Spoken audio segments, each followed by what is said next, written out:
with the disruption of the normal businesses countrywide and worldwide, is this coming to affect parliamentary business? As senior parliamentary reporter Patrick Amimo joins us live to discuss this from a city centre studio.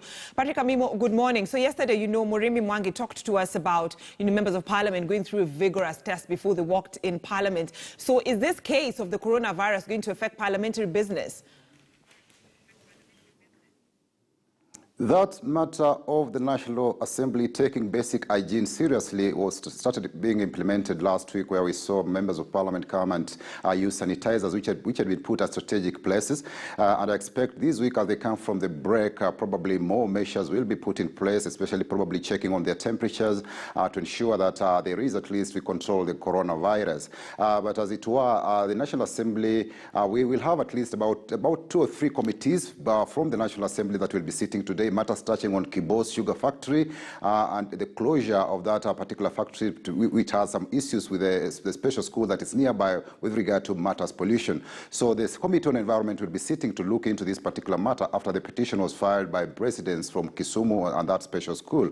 The other matter now in the afternoon in the National Assembly, we expect to see that Division of Revenue Bill, because it's a very critical bill that will allow funds to go to the county governments. They still be going through the second reading, and probably it will be fast-tracked to ensure that it's passed before it can be submitted to the Senate for concurrence.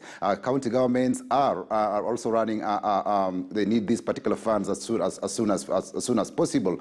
So that Division of Revenue Bill will be in the National Assembly as a matter of priority. Also in the National Assembly, we'll have that special motion to look at the nominee. That's Professor Mohamed Abdille, who was nominated to be the CEO of the National Government Constituency Development Fund. Members will be looking at the report and either vote to either have him appointed and or reject his nomination.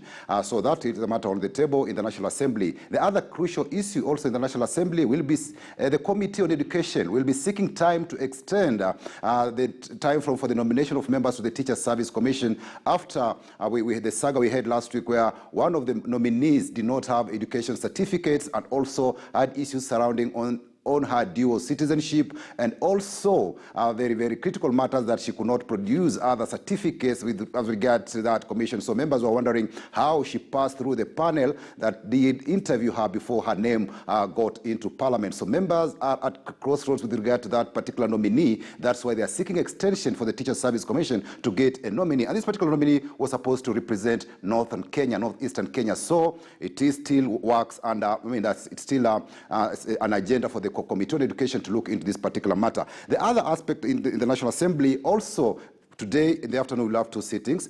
The earlier sitting, they'll also be seeking an extension of a sitting so that later on the House will be considering suspending the sittings of the National Assembly. But as it were, according to the timetable, the National Assembly was to take a 10-day break starting Thursday this week, but maybe given the effect of the coronavirus, they will be having a motion today to consider suspension of House sittings. And in the Senate, they'll be, that Senator Rose Nyamunga also has a special adjournment motion to discuss the coronavirus as a matter of national urgency. So we'll be keeping our eyes in both houses of Parliament to see how members will go about their business this afternoon. Brenda. Patrick Amimo, thank you for that in-depth